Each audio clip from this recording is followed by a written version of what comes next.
2022년 8월 14일 민들레교회 주일예배 오신 모든 분들을 환영합니다. 네, 우리 먼저 서로 바라보시면서 환한 미소로 인사 나누면 좋겠습니다. 잘 오셨습니다. 사랑하고 축복합니다. 네, 오늘도 하나님의 은혜를 기억하며 기쁨으로 또 감사로 주 앞에 나아가기를 원합니다.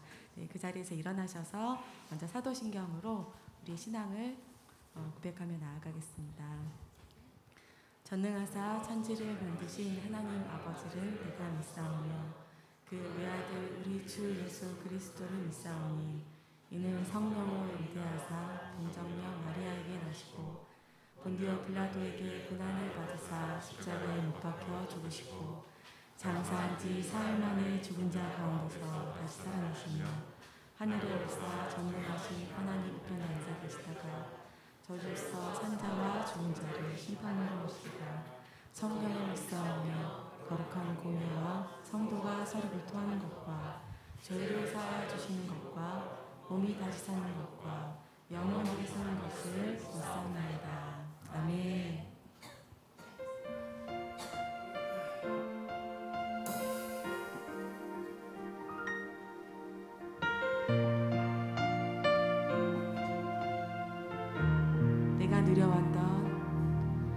내가 누려왔던 모든 것들이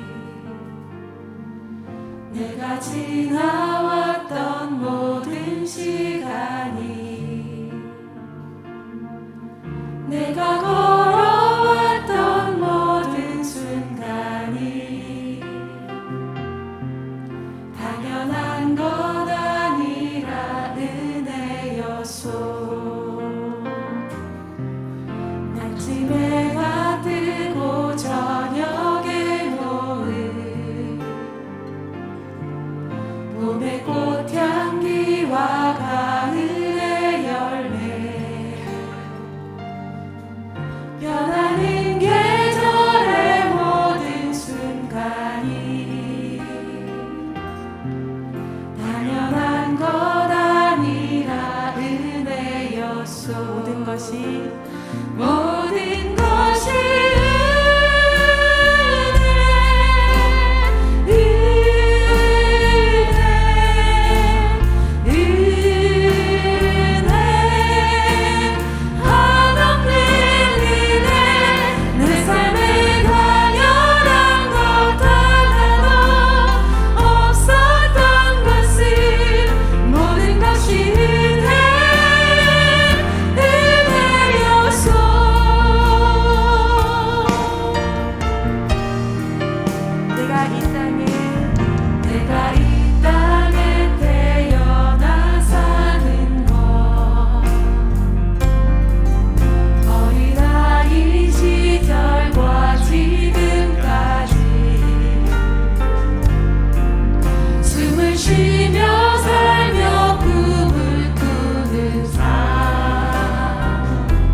잠잠히 하나님만 바라며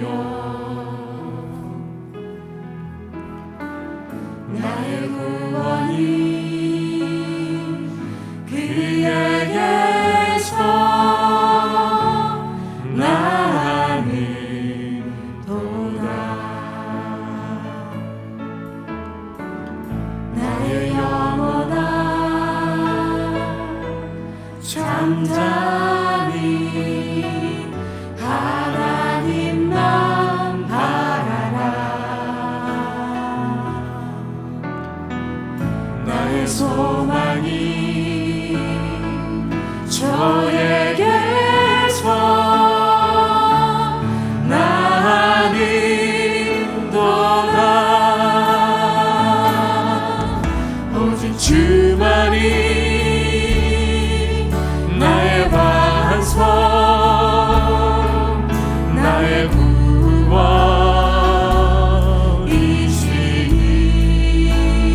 구원이시니 오직 주만이 나의 산소 내가 요동치 아니하리.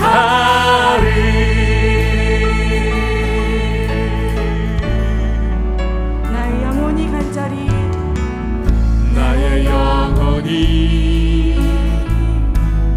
간절히 여호와를 갈망하며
신실하신 그 사랑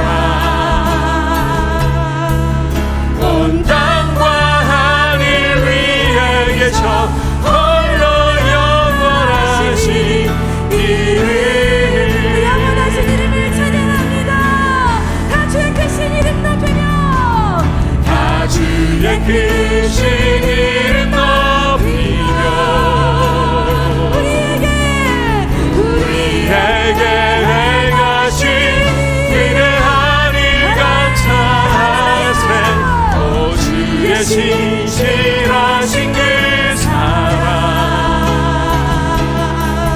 온 땅과 하늘 위에 계셔 홀로 영원하신 온 만물의 주인 되신 주님 영원토록 찬양받으시옵소서.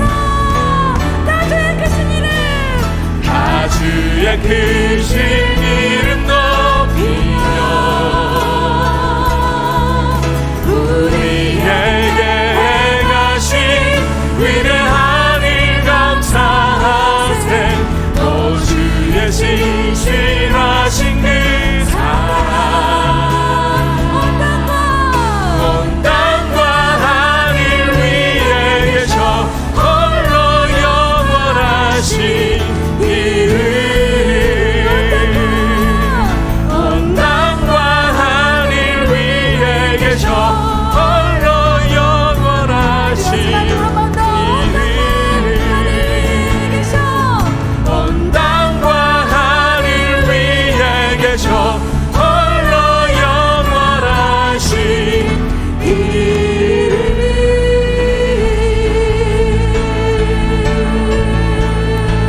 나의 왕 되신 주님 찬양합니다. 주님께 감사드립니다. 주님 영원토록 모든 피조물을 통하여서 영광과 찬송을 받으시옵소서. 아멘.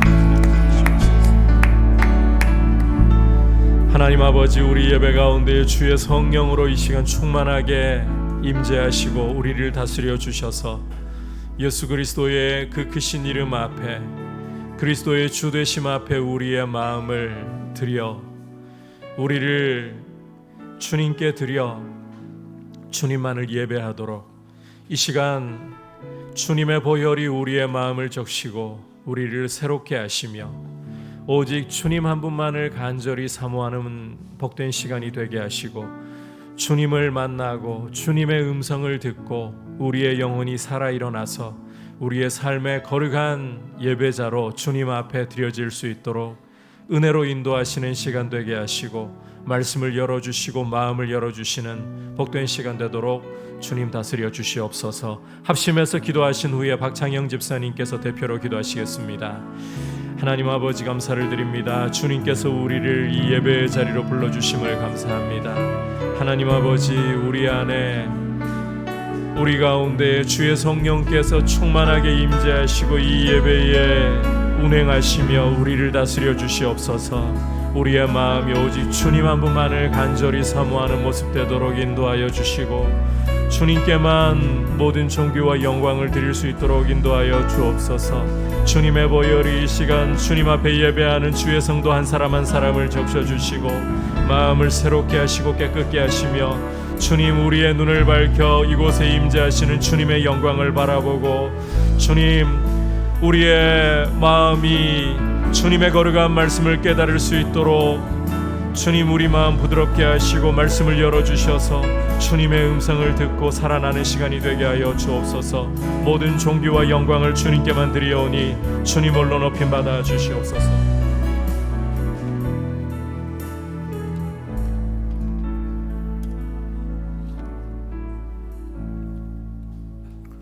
참 좋으신 아버지 하나님, 우리를 택하시고 자격 없는 우리로 하여금 하나님을 예배하게 하신 은혜를 감사합니다. 주님을 찬양할 수 있어서 감사하고 주님께 상한 마음, 사람에게는 할 수 없는 하소연을 할 수 있어서 참 좋습니다.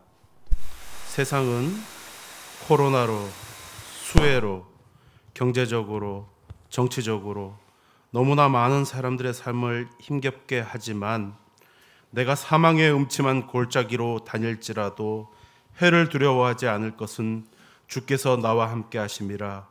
주의 지팡이와 막대기가 나를 안위하시나이다 라고 했던 다윗의 고백이 우리의 고백이 되기를 소망하오며, 주님 때문에 살아갈 수 있고 주님 때문에 두렵지 않을 수 있어서 참 좋습니다.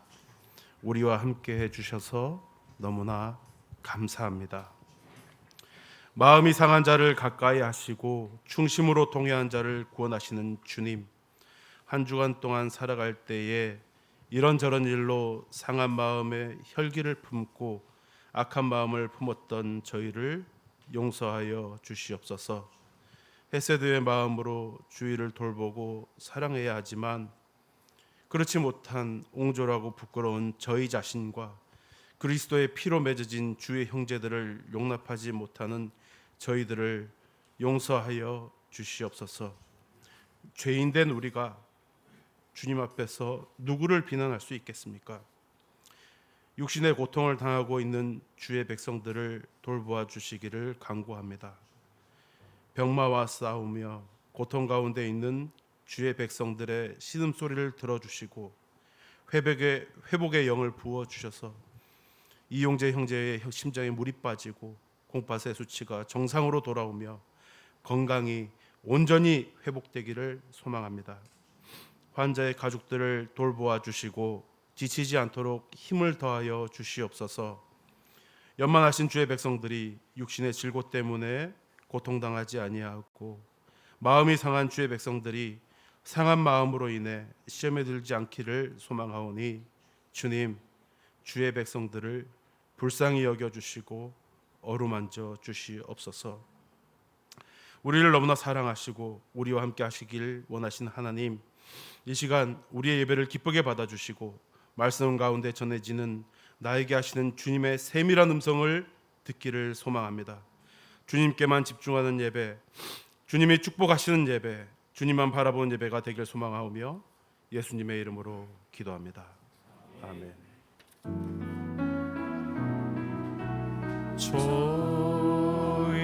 좋으신 하나님, 좋으신 하나님, 참 좋으신 나의 하나님. 우리의 기도를 응답해 주시는 우리의 기도를 응답해 주시는 참 좋으신 나의 하나님.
할렐루야. 귀한 찬양 감사합니다.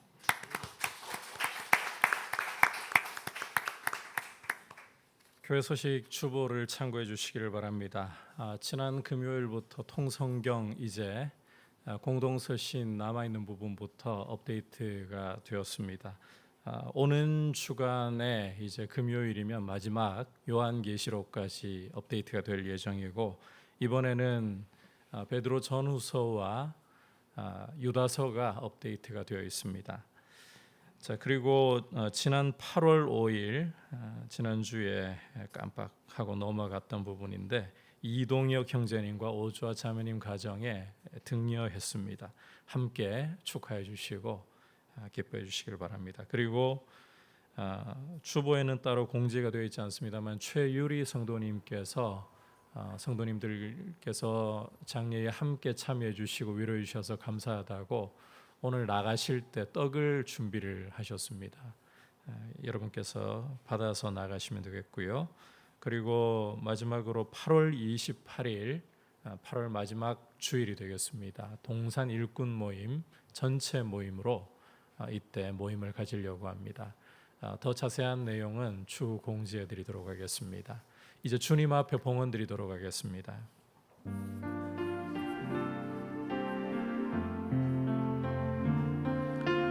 나의 생명을 드리니 주 영광 위하여 사용하옵소서.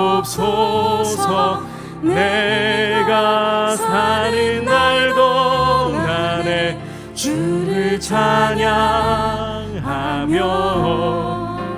기쁨의 제물 되리. 나를 받아 주소서.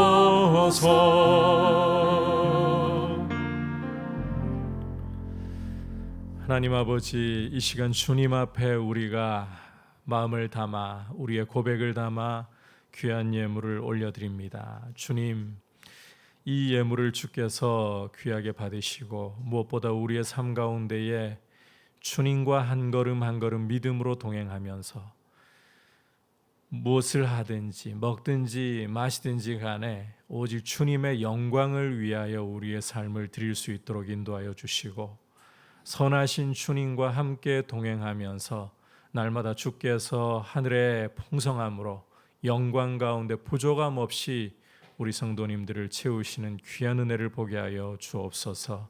주님, 중부권의 물폭탄으로 인해 많은 이들이 재산을 잃고 또 목숨을 잃고 고통 중에 있습니다. 하루속히 수해 복구가 원활하게 잘 이루어지고 더 이상 이러한 고통으로 인해 신음하는 이들이 발생하지 않도록 크신 긍휼로 돌보시며, 또 우리 성도님들 하루하루 주의 은혜 가운데 강건하도록 돌보아 주셔서 주님과 함께하는 기쁨이 날마다 새롭게 하여 주옵소서.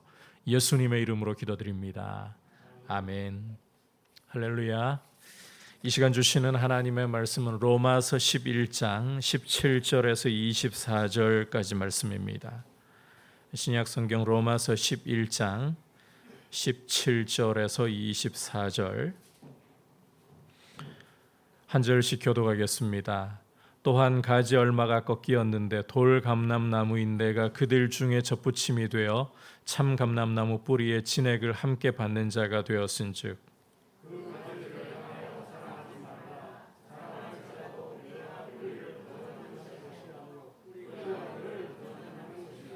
그러면 내 말이 가지들이 꺾인 것은 나로 접붙임을 받게 하려 함이라 하리니,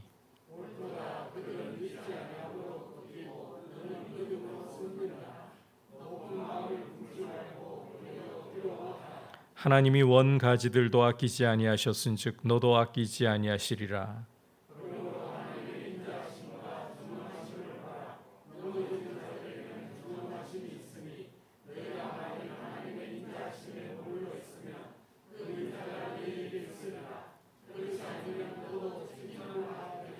그들도 믿지 아니하는데 머무르지 아니하면 접붙임을 받으리니 이는 그들을 접붙이실 능력이 하나님께 있음이라.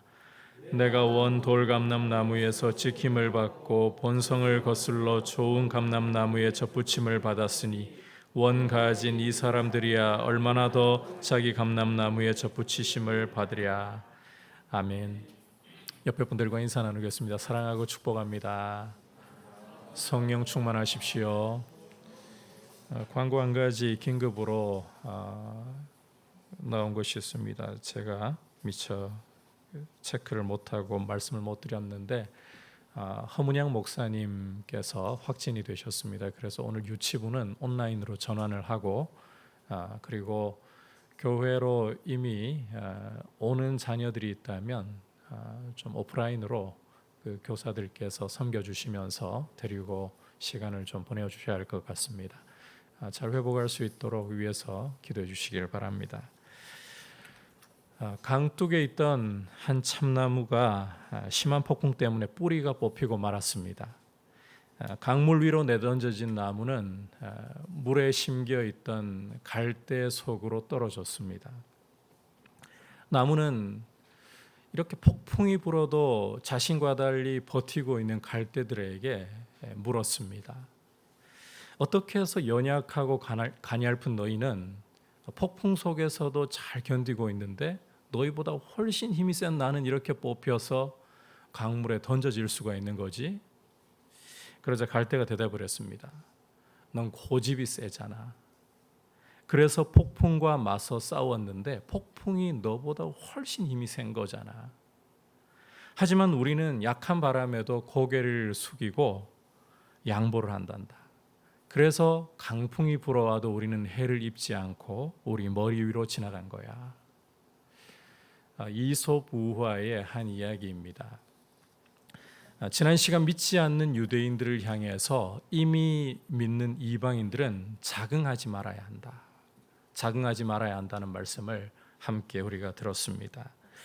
오늘 말씀 역시 지난 시간에 이어서 올리브 나무 비유를 통해서 이방인들이 자긍하지 말아야 하는 이유에 대해서 말씀을 하고 있습니다. 자, 함께 이제 말씀을 살펴보면서 왜 자긍할 수 없는가 그 이유를 들으면서 메시지에 귀를 기울이려고 합니다. 자, 먼저 자긍할 수 없는 첫 번째 이유는 차려놓은 밥상을 받기 때문이다. 차려놓은 밥상을 받기 때문이다. 함께 17절을 다시 한번 한 목소리로 보겠습니다. 시작. 또한 가지 얼마가 꺾이었는데 돌 감람나무인 내가 그들 중에 접붙임이 되어 참 감람나무 뿌리의 진액을 함께 받은 자가 되었은즉.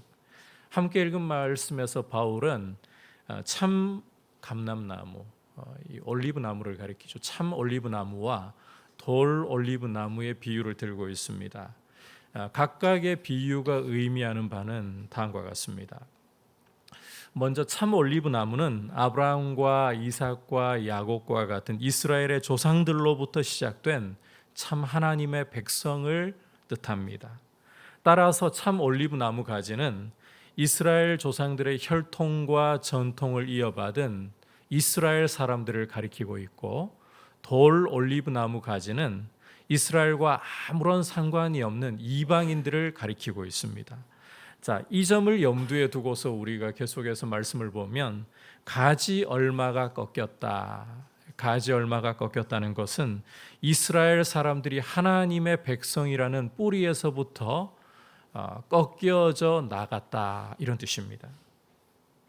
그렇다면 돌 올리브 나무인 내가 그들 중에 접붙임이 되었다, 이 말은 원래는 이스라엘과는 아무런 상관이 없던 이방인들이었지만 이제는 이방인이라도 하나님의 백성에 가입이 되었다, 이런 뜻이라는 거예요. 그리고 참 올리브 나무 뿌리의 진액을 함께 받은 자가 되었다, 이 말은 이방인들이 아브라함과 이삭과 야곱과 같은 조상들을 시작으로 이스라엘을 통해서 이어져 온 하나님 백성의 축복, 이 구원이라는 축복을 이제 누리게 되었다. 이방인이라도 구원의 축복을 누리게 되었다, 이 말입니다. 이럴 땐 말씀을 좀 올려주시면 이해가 좀 쉬울 것 같아요. 다시 한 번만 설명할게요. 가지 얼마가 꺾였다. 이건 이스라엘이 하나님 백성이라는 뿌리에서 잘렸다. 그리고 돌 올리브 나무인 내가 그들 중에 젖붙임이 되었다. 원래는 이스라엘과 아무 상관없던 이방인들이 하나님 백성에 가입이 되었다.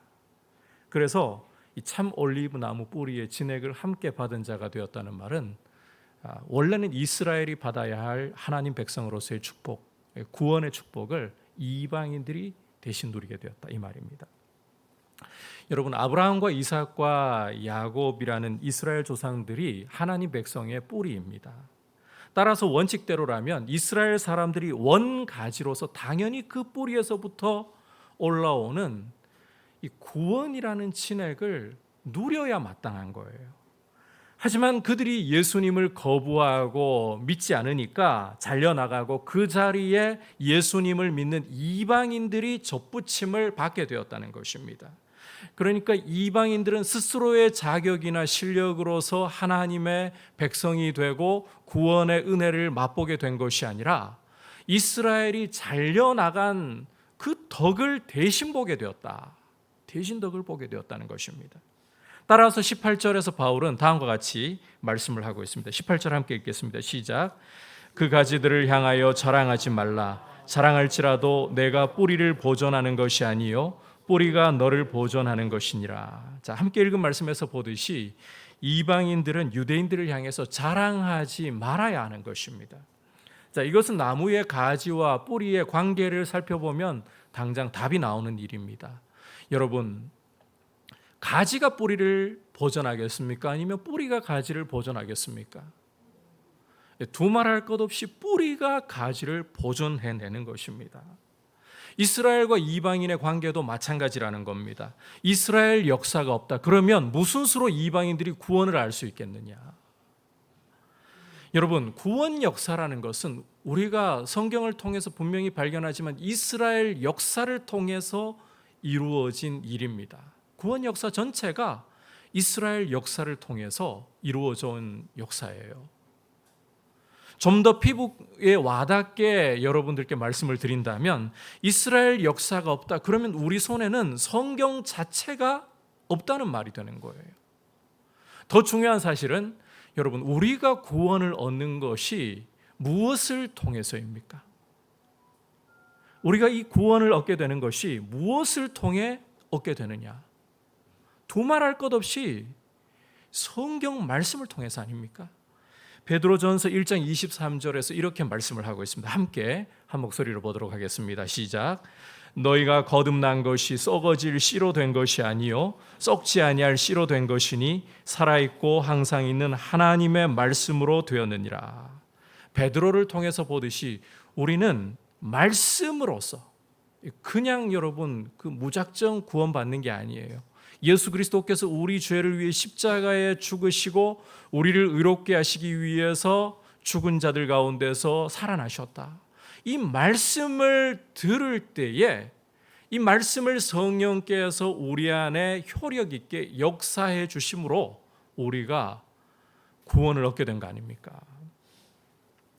그리고 우리를 거듭나게 한 이 하나님의 말씀은 이스라엘 사람들 때문에 그들을 통해 이어져 온 구원 역사 때문에 우리에게 있는 것입니다. 따라서 이방인으로서 우리가 구원에 참여했다라는 것은 유대인들에게 큰 빚을 지고 있다. 이스라엘 역사에 큰 빚을 지고 있다. 이 사실을 우리가 잊어서는 안 된다는 거예요. 여러분, 예수님을 만나고 우리가 구원을 얻은 것보다 더 영광스럽고 복된 일이 있습니까? 오늘 이 자리에 오신 분 중에 로또에 당첨이 돼가지고 수십억을 예상치도 않게 내 손에 쥐게 되었다. 어떤 마음이시겠어요? 흥분하고 기뻐서 구름 위에 서 있는 것 같이 즐거워하면서 계실 수도 있겠죠. 그런데 여러분, 우리가 하나님 말씀을 제대로 이해하고 제대로 알고 있다면 그게 우리에게 진짜 축복이 아니에요. 지나가는 것일 뿐이에요. 우리에게 진정한 축복은 예수 그리스도께서 나를 위해 십자가에 보혈 흘려주시고 그 피로 말미암아 내 죄가 사함받았고 나는 하나님의 자녀가 되었다. 이 사실보다 우리에게 값지고 복된 것은 없습니다. 이 큰 구원의 은혜가 바로 유대인들의 역사를 통해서 하나님이 우리에게 차려주신 밥상이라는 거예요. 우리는 그 밥상을 거저 믿음으로 받는 것밖에는 더 한 일이 없습니다. 따라서 우리가 이방인으로서 유대인들에 대해서 너희가 믿지 않고 우리가 믿으니까 우리가 하나님 백성이고 너희는 끝났어, 이런 식으로 함부로 우쭐하거나 자긍해서는 안 된다는 거예요. 오히려 이스라엘 역사 때문에 우리가 하나님의 말씀을 우리 손에 쥐게 된 것이고 구원의 은혜를 말씀을 통해서 경험하게 된 것이다. 겸손하게 우리의 마음을 낮출 줄 알아야 하는 겁니다. 여러분, 설령 이 유대인과 이방인의 관계가 아니라 할지라도 우리가 구원 얻은 것은 우리 잘나서 된 거 아닙니다. 누군가가 우리를 위해서 보이지 않게 기도하고 섬겨준 그런 보이지 않는 땀 흘림이 있어요. 눈물이 있는 거예요. 우리가 왜 열방을 위해서 선교사님 파송하는 일에 동참을 하고 또 선교를 위해서 기도하는 일을 하는 겁니까? 하나님께서는 한 영혼이 거듭나기 위해서는 누군가가 땀을 흘리고 눈물을 흘려야 하기 때문에, 그걸 통로로 쓰시기 때문에, 여러분, 누군가가 살아나려면 누구 한 사람은 죽어야 돼요.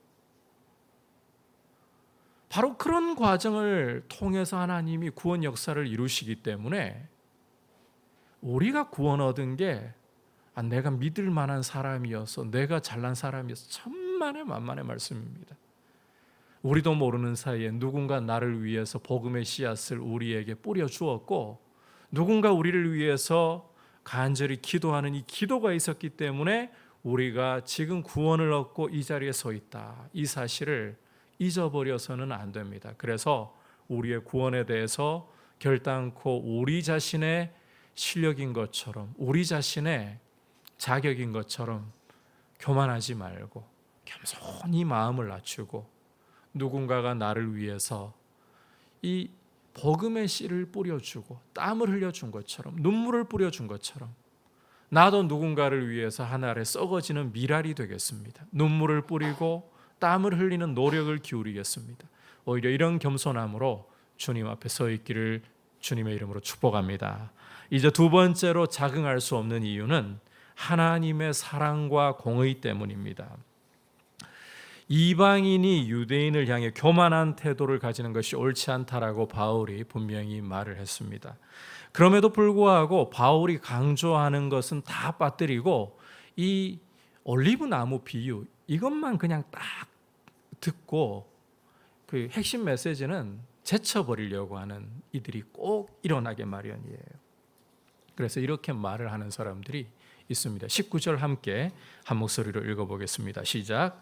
그러면 내 말이 가지들이 꺾인 것은 나로 접붙임을 받게 하려 함이라 하리니.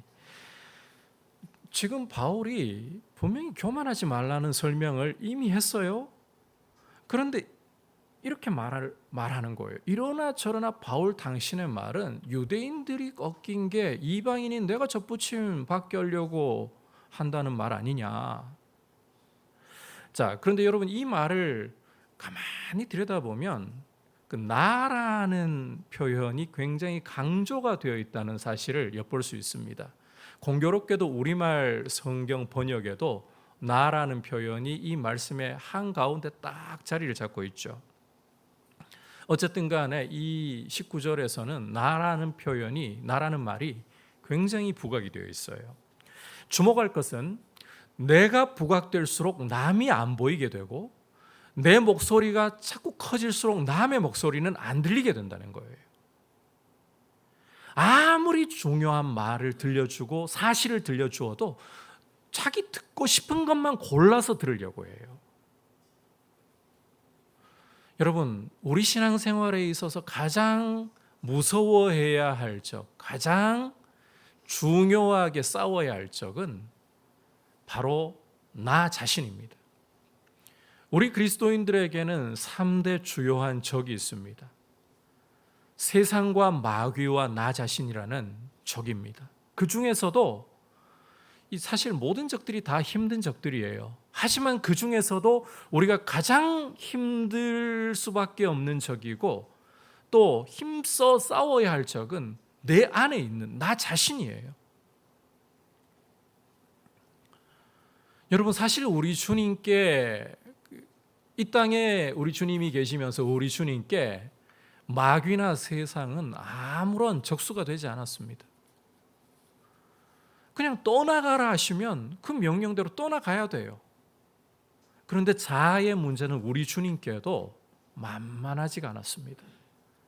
십자가를 앞에 두시고서 우리 주님은 그 십자가라는 고난의 잔, 심판의 잔을, 진노의 잔을 받고 싶지 않으셨습니다. 그게 솔직한 주님의 마음이었어요.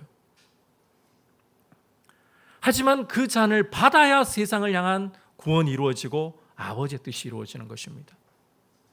따라서 그 잔을 받아들이시기 위해서 주님은 그 잔을 거부하고 싶은 자아와 한 번도 그렇게 씨름하신 적이 없었잖아요. 하지만 겟세마네에서 그 차가운 밤 공기 가운데서도 마치 이 땀이 떨어지는 게 핏방울이 툭툭 떨어지는 것처럼 그렇게 될 정도로 간절히 3차례나 기도하셔야 했습니다. 우리 주님에게서도 보듯이 결국은 내 자아가 가장 신앙생활의 큰 걸림돌입니다. 따라서 나 자신을 부인하는 것이 신앙생활의 핵심이에요.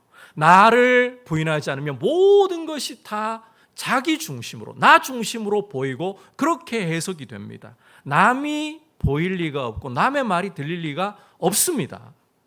무엇보다도 위험하고 무엇보다도 경계해야 되는 것은 주님의 말씀이 안 들린다는 거예요. 주님 말씀이 안 들려요. 그러니까 주님의 말씀을 듣기는 듣는데 내가 듣기 싫은 말씀은 주님 말씀 아니라고 거부해버리고 내가 듣고 싶어야 비로소 그건 주님 말씀이라고 하면서 골라서 듣는, 이게 못 듣는 게 아닙니다. 안 들으려고 하는 겁니다. 이런 일이 내 자아가 꺾이지 않으면 발생한다는 거예요. 그래서 내가 살아있고 내 중심인 것보다 무서운 게 없어요. 다시 19절로 여러분 한번 돌아와 보십시오. 내가 접붙임 받기 위해서 그들이 잘린 것이다. 누가 강조되어 있는 것 이제 보이십니까? 나잖아요, 나. 내 중심인 거예요, 내 중심. 이런 사람들을 향해서 바울이 어떻게 경고를 하느냐? 우리 함께 20절과 21절 말씀 한 목소리로 보도록 하겠습니다. 시작. 옳도다. 그들은 믿지 아니함으로 꺾이고 너는 믿음으로 섰느니라. 높은 마음을 품지 말고 도리어 두려워하라. 하나님이 원가지들도 아끼지 아니하셨은즉 너도 아끼지 아니하시리라. 바울은 높은 마음을 품지 말고 오히려 두려워하라고 경고를 하고 있습니다. 이 높은 마음이라는 것은 앞서 말씀드린 것처럼 자기를 주장하고 자기를 세우는 모습을 가리키는 거예요. 거듭 말씀드리지만 자기를 주장하고 세우려고 하는 사람은 남의 말은 고사하고 주님의 말씀도 들으려고 하지 않습니다. 거듭 강조하지만 못 듣는 게 아니에요. 안 들으려고 하는 거예요. 거부하는 거예요. 여러분, 믿음은 들음에서 나고 들음은 어디에서? 그리스도의 말씀에서 말미암는 것입니다. 주님의 말씀을 들어야 믿음이 생기고 또 주님의 말씀을 들어야만 우리의 믿음이 자라날 수가 있습니다. 그런데 내 자아가 살아서 내 모든 결정이 내 중심이 되고 있으면 주님 말씀을 거부해버리고 주님 말씀을 들어도 내 듣고 싶은 것만 골라 들으려고 하는데 과연 믿음이 자랄 수 있고 과연 믿음 가운데 굳세게 설 수 있겠느냐 말이에요. 절대 그런 일이 안 일어나요. 그래서 이 높은 마음을 가지는 것이야말로 믿음을 고사시키는 지름길이다. 두려워하라고 경계하고 있는 거예요. 다시 유대인과 이방인의 문제로 돌아와서 보면 이스라엘이 꺾이고 이방인이 서게 된 것은 20절에서도 보여주고 있지만 믿음의 문제라는 겁니다. 이건 어떤 실력의 문제, 출신의 문제가 아니라 믿음의 문제라는 거예요. 믿음이 없기 때문에 이스라엘은 원가지라 할지라도 뿌리에서부터 잘려나가는 이런 안타까운 일이 벌어지게 된 것이고, 이방인들은 그 출신이 유대인들에게 무시받는 개와 돼지라고 그렇게 출신을 가지고 있다 할지라도 믿음 때문에 하나님 은혜 안에 서게 되는 것입니다.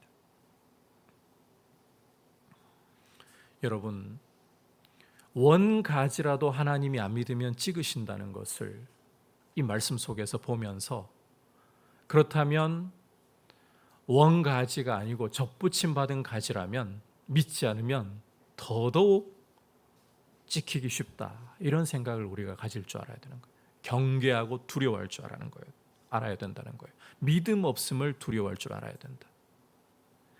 자, 바울은 이 점을 다시 한번 하나님 성품과 연결해서 설명을 합니다. 22절 함께 읽어보겠습니다. 시작. 그러므로 하나님의 인자하심과 준엄하심을 보라. 넘어지는 자들에게는 준엄하심이 있으니 너희가 만일 하나님의 인자하심에 머물러 있으면 그 인자가 너희에게 있으리라. 그렇지 않으면 너도 찍히는 바 되리라. 자, 하나님의 인자하심과 준엄하심을 보라. 좀 쉽게 말하자면 하나님 그 두 성품 가운데에 우리에게 피부에 와닿는 용어로 사랑과 공의의 두 측면을 기억을 하라는 것입니다. 하나님의 사랑과 공의를 기억하라. 자, 일반적으로 사람들은 하나님 사랑에다 초점을 맞추려고 하는 경향을 굉장히 많이 가지고 있습니다.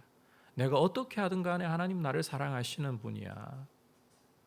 그러니까 좀 넘어지든 실패하든 상관없어. 여러분, 이런 말은 함부로 해서는 안 되는 말이에요.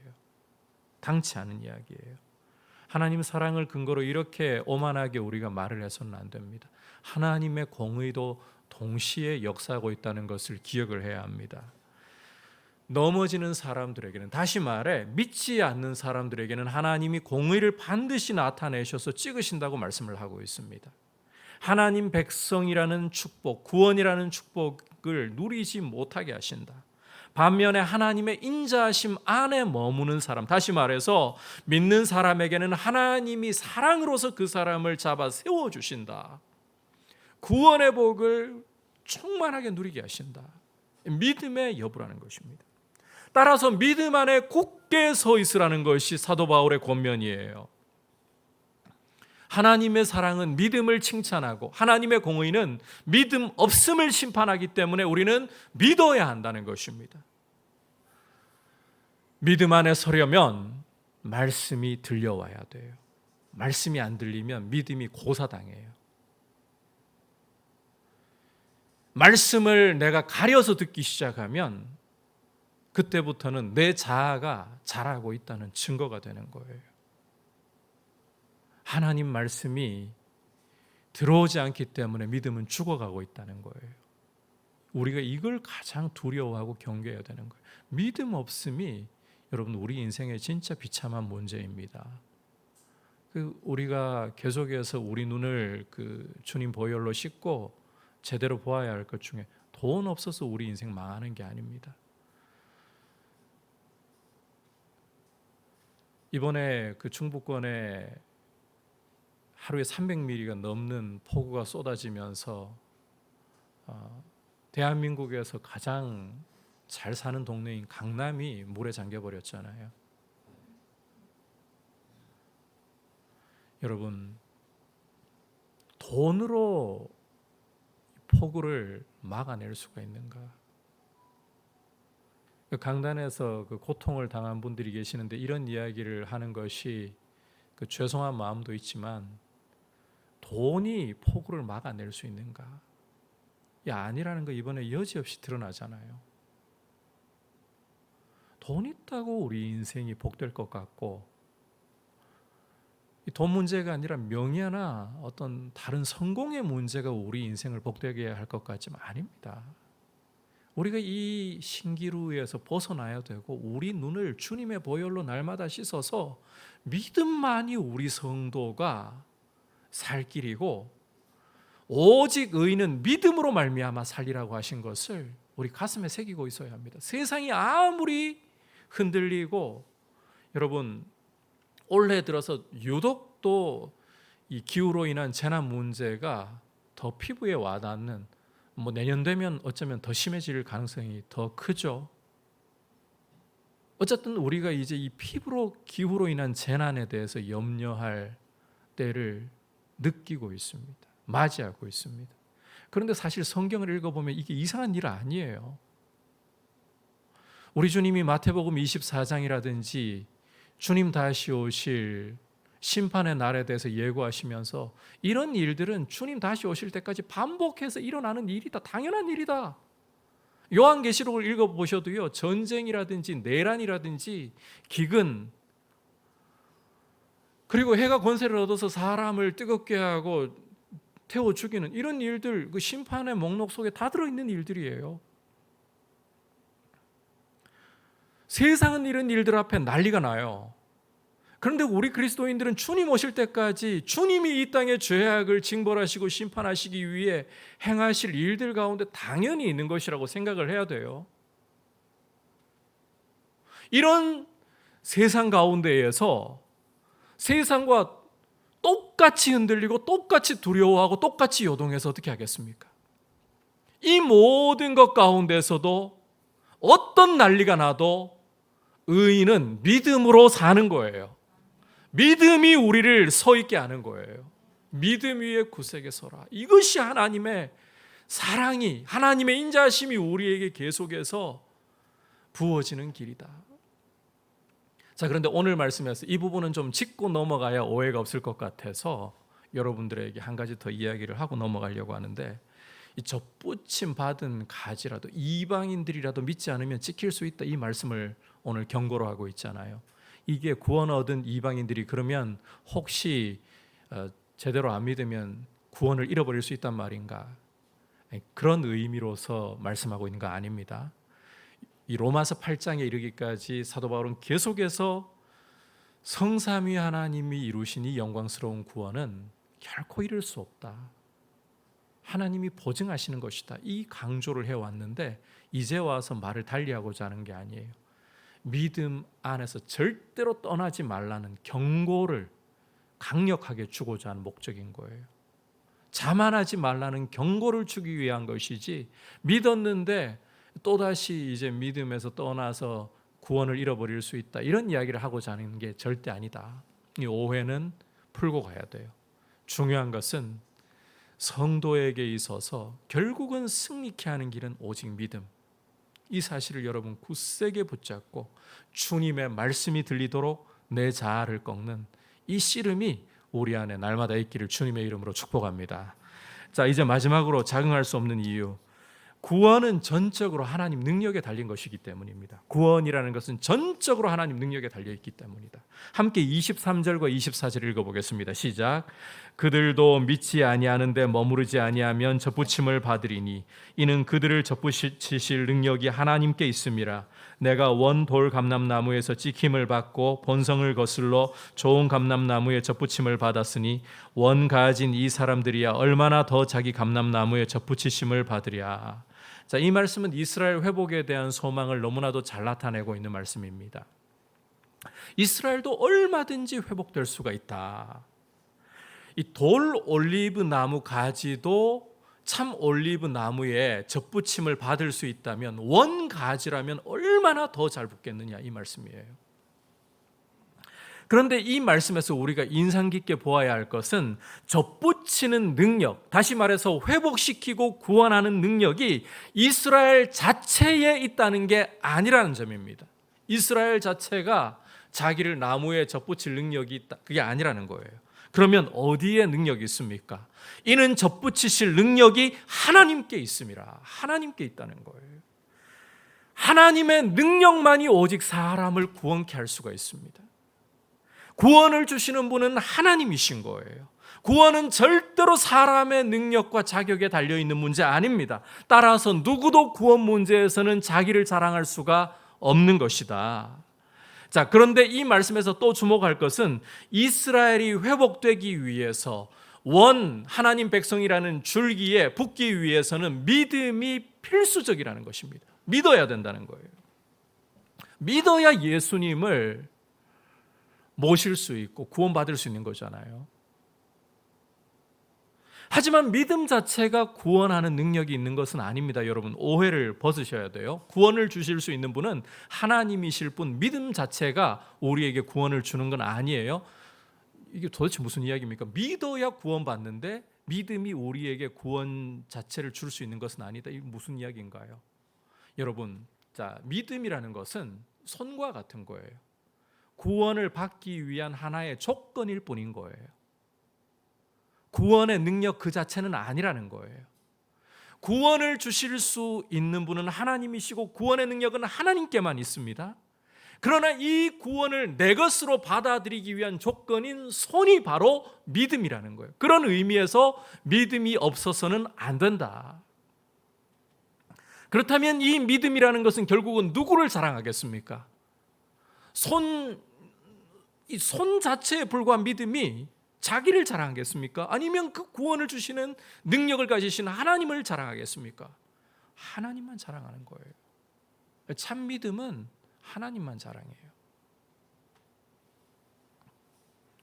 이 하나님께서 유대인들의 남은 자들을 구원하시려고 작정하셨고 그 일을 이루어 가시려고 지금도 일하고 계시는 거예요.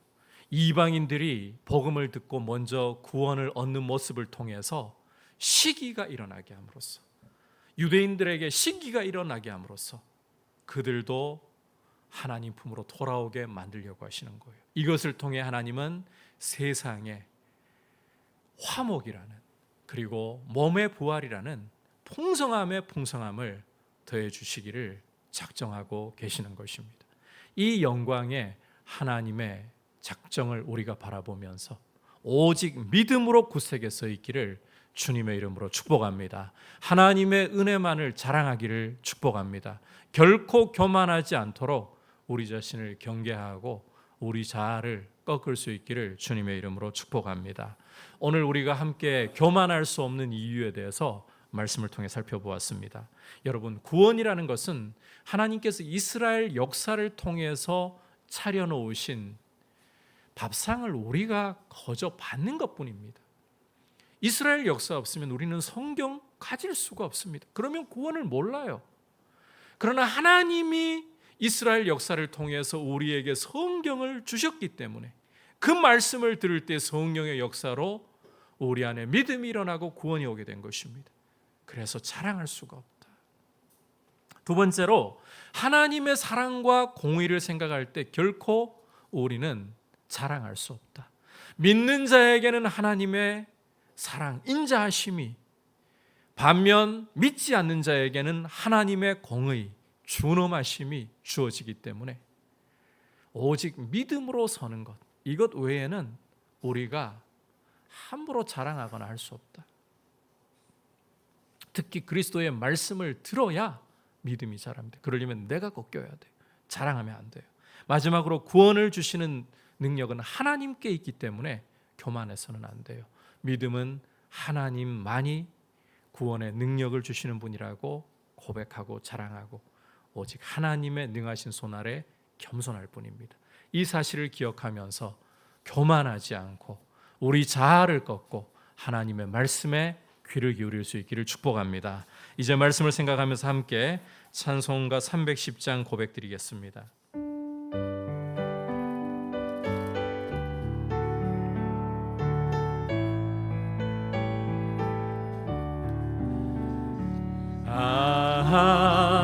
하나님의 은혜로 있을 데 없는 자 왜 구속하여 주는지 난 알 수 없도다. 내가 믿고 또 의지 의지함은 내 모든 형편 아시는 주님 늘 보해 주실 것을 나는 확실히 하네. 왜 내게 구세 믿음과 또 복음 주셔서 내 맘이 항상 편한지 난 알 수 없도다. 내가 믿고 또 의지함은 내 모든 형편 아시는 주님 늘 보해 주실 것을 나는 확실히 아네. 왜 내게 성령 주셔서 내 마음 감동해 주 예수 믿게 하는지 난 알 수 없도다. 내가 믿고 또 의지함은 내 모든 형편 아시는 주님 늘 보해 주실 것을 나는 확실히 하네. 주 언제 강림하실지 혹밤에 혹낮에 또 주님 만날 그곳도 난 알 수 없도다. 내가 믿고 또 의지함은 내 모든 형편 아시는 주님 늘 보해 주실 것을 나는 확실히 아네.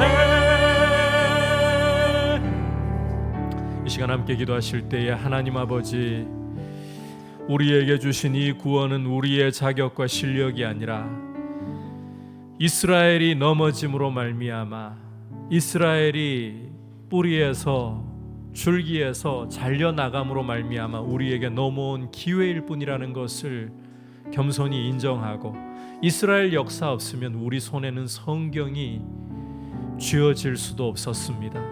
성경을 우리에게 주셔서 이 말씀을 통해 예수님을 알게 하시고 믿게 하신 은혜를 생각하면서 우리도 겸손히 마음을 낮추고, 누군가가 나를 위해 땀 흘리고 눈물 흘려 주었기 때문에, 누군가가 나를 대신해서 죽어지는 한 알의 밀알이 되는 일이 있었기 때문에 내가 구원을 받았습니다.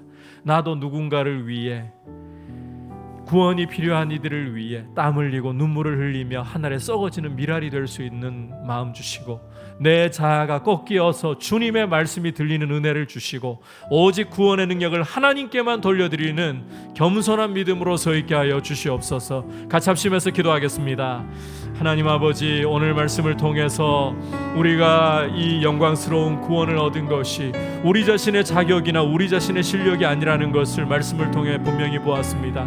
하나님 아버지, 마치 구원이 나의 자격과 실력인 것처럼 교만하거나 아버지 우리 자신을 높이려 하지 말고, 누군가가 나를 위해서 보이지 않게 눈물을 흘려주고 누군가가 나를 위해서 기도해주며 복음을 증거해 주었기 때문에 내가 이 복음을 알게 되고 예수 그리스도를 믿게 되었다는 사실을 생각하고, 또 아버지 하나님, 우리가 성경을 우리 손에 쥐게 된 것이 이스라엘 역사가 아니었으면 결단코 우리에게 이 성경이 주어질 수 없었다는 것을 인정하면서 아버지 하나님 겸손하게 하시고, 하나님 아버지, 우리도 누군가를 위해서 썩어지고 하나님의 밀알이 되려고 할 수 있는 겸손한 모습으로 우리 자신을 드리게 하여 주옵소서. 아버지, 나의 자신을 깨뜨리고 오직 주님의 음성을 들을 수 있도록, 주님의 말씀을 듣고 믿음이 자랄 수 있도록 도와주시며, 구원의 모든 능력이 하나님께 있음을 겸손히 고백하면서 더욱더 하나님의 크신 은혜를 높일 수 있는 모습 되게 하여 주시옵소서. 오 주님, 주님을 더 의지하기를 간절히 원합니다. 우리 자신을 꺾게 하여 주시옵소서. 겸손히 주님만을 인정하는 길로 걸어가며 믿음으로 굳게 서 있도록 도와주시옵소서. 오 주님을 찬송합니다. 주의 임재 가운데 우리가 서 있기 원하오니 돌보시옵소서. 인자하신 가운데에 굳게 서서 믿음으로 믿음에 더 나아가게 하여 주옵소서. 자리에서 일어나서 3절 4절 고백드리겠습니다. 왜 내게 성령 주셔서 내 마음 감동해, 주 예수 믿게 하는지 난 알 수 없도다. 내가 믿고 또 의지함이 내 모든 형편 아시는 주님, 늘 보호해 주실 것을 나는 확실히 하네. 주 언제 강림하실지, 주 언제 강림하실지, 복밤에 홍낮에 또 주님 만날 그것도 난 알 수 없도다. 내가 믿고 또 의지함이 내 모든 형편 아시는 주님, 늘 보호해 주실 것을 나는 확실히 아네. 하나님 아버지, 우리가 이 큰 구원을 얻은 것이 우리의 자격과 실력이 아니라 우리 주님 십자가에 보혈 흘려 주심으로, 생명을 주심으로 온 축복이고, 또 주님의 이 복음을 먼저 전해받은 이들이 우리를 위해 땀 흘리고 눈물 흘리고 한 알에 썩어지는 밀알이 되었기 때문에 주어진 것임을 고백합니다. 그리고 이스라엘의 역사를 통해 이 성경이 주어졌기 때문임을 고백합니다. 그러므로 마음을 높이지 말고 오히려 겸손히 낮추어 한 알에 썩어지는 밀알이 되고 우리를 통해 또 누군가가 구원 얻는 길로 동참할 수 있도록 축복의 통로 되게 하여 주옵소서. 주님, 우리 자아가 꺾이고 주님의 말씀이 들리기를 원합니다. 모든 구원의 능력을 하나님 아버지께만 돌려드리며 하나님 아버지께만 존귀와 영광을 드리기를 원합니다. 믿음으로 굳세게 서게 하여 주옵소서. 우리 주 예수 그리스도의 크신 은혜와 하나님 아버지의 지극하신 사랑과 성령 하나님의 감화감동 충만하게 하시는 은혜의 역사가 오직 믿음으로 굳게 서서 겸손히 하나님의 구원을 높이며 우리 자신의 자격과 실력이 아님을 인정하면서 하나의 밀알로 복음의 통로로 쓰임받기 원하는 모든 주의 백성들 위해, 열방을 섬기시는 선교사님들 위해 이제부터 영원토록 함께 계시기를 간절히 축원하옵나이다. 아멘.